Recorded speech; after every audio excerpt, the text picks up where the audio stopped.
परमेश्वर के धन्य नाम की महिमा हो। प्रभात मनन के सत्र 2604 में आप सभी का बड़े प्रेम के साथ स्वागत करता हूं। आइए आज के मनन के लिए हम पढ़ते हैं यूहन्ना की पहली पत्री अध्याय 5 पद 5। संसार पर जय पाने वाला कौन है? केवल वह जिसका ये विश्वास है कि यीशु परमेश्वर का पुत्र है। हम इस बात को पूर्व में देख चुके हैं कि इफिसुस एवं आसपास के क्षेत्रों की कलीसियाओं में जो झूठी शिक्षाएं फैल रही थी वे यूनानी दर्शन शास्त्र पर आधारित ज्ञानवाद से प्रभावित थी। वे लोग संसार को और यहाँ तक संसार के जीवन को माया समझते थे और इस वजह से लोगों को ये शिक्षा देते थे कि संसार के आम जीवन से भी परहेज रहना है। मैं इस बात को सरल शब्दों में आपको बताऊंगा। जब बाइबल सिखाती है कि हम विश्वासियों को संसार और संसार की वस्तुओं से प्रेम नहीं करना, इसका ये मतलब नहीं है कि खाना पीना नहीं करना, साफ सुथरा कपड़े नहीं पहनना, नहाना नहीं, या समाज में मिलजुल कर नहीं रहना, नहीं तो शादी नहीं करनी या पारिवारिक जीवन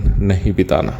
बाइबल हमें सिखाती है कि हम शरीर के लिए योग्य भोजन करें, 1 कुरिन्थी 10:25, योग्य तरीके से वस्त्र धारण करें, 1 तीमुथियुस 2:9, कानून व्यवस्था का पालन करें, रोमी अध्याय 13 की 1 से 7, पारिवारिक जीवन बिताए और पति पत्नी का और पत्नी पति का हक पूरा करे, 1 कुरिन्थी 7 की 1 से 3 तक, और परमेश्वर के द्वारा निर्धारित मेहनत को करते हुए सभी लोग कमा कर जीवन व्यापन करे, 2 थिस्सलुनीकी अध्याय 3 की 6 से 12 तक। बाइबल सिखाने वाला आत्मिक जीवन हर एक व्यक्ति परमेश्वर के द्वारा उसको दिए गए दायित्वों का निर्वाह करते हुए बिताने का एक जीवन है। परंतु झूठे शिक्षकों के अनुसार आध्यात्मिक जीवन संसार के दायित्वों को नजरअंदाज करते हुए, जैसे काम धाम नहीं करे, साफ सुथरे कपड़े नहीं पहनो, नहाओ धो नहीं, कानून व्यवस्था से दूर रहो, समाज से अलग रहो, पारिवारिक जीवन से वंचित रहो, मांसाहार से परहेज रहो आदि थे।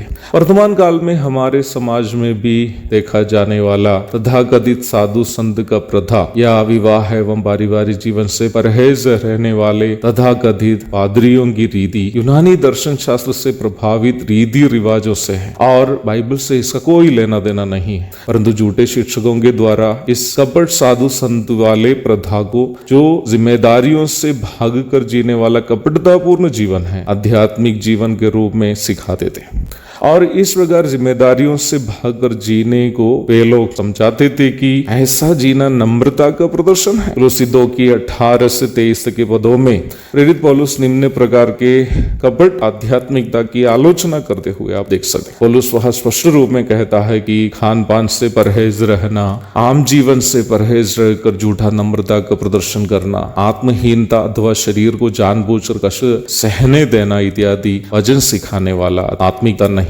बाइबल सिखाने वाला आत्मिकता सामान्य जीवन बिताते हुए तथा अपनी जिम्मेदारियों को करते हुए बिताने का जीवन है। प्रभु यीशु पाप छोड़कर अन्य सभी बातों में हमारे समान परखा गया था, इब्रानी 4 की 15। उस यीशु मसीह के जीवन का अनुकरण करना बाइबल सिखाने वाला आत्मिक जीवन है। बाइबल सिखाने वाली आत्मिकता हम अपनी ताकत से शरीर में खुद की प्रयास से लागू करने वाला आत्मिकता नहीं है। बाइबल सिखाने वाला आत्मिकता यीशु मसीह के जीवन का अनुकरण करना है। उस आत्मिक जीवन पवित्र आत्मा से मिलने वाली ताकत से बिताने का जीवन है, जो केवल वही बिता सकता है जो यीशु मसीह पर विश्वास करते हैं, यीशु मसीह को परमेश्वर के पुत्र के रूप में स्वीकार किए हैं और प्रभु की ताकत से बिताते हैं। झूठे शिक्षकों के अनुसार आत्मिक जीवन एक शारीरिक प्रक्रिया है, वही बाइबल सिखाती है कि ये पवित्र आत्मा की ताकत से बिताने का जीवन है। एक और शुभ दिन की धन्य कामनाओं के साथ आज का मनन में समाप्त करता हूँ। प्रभु आप सबको आशीष दे, आमीन।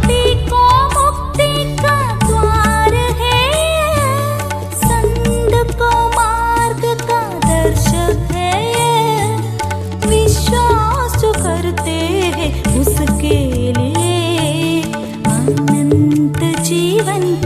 साधन है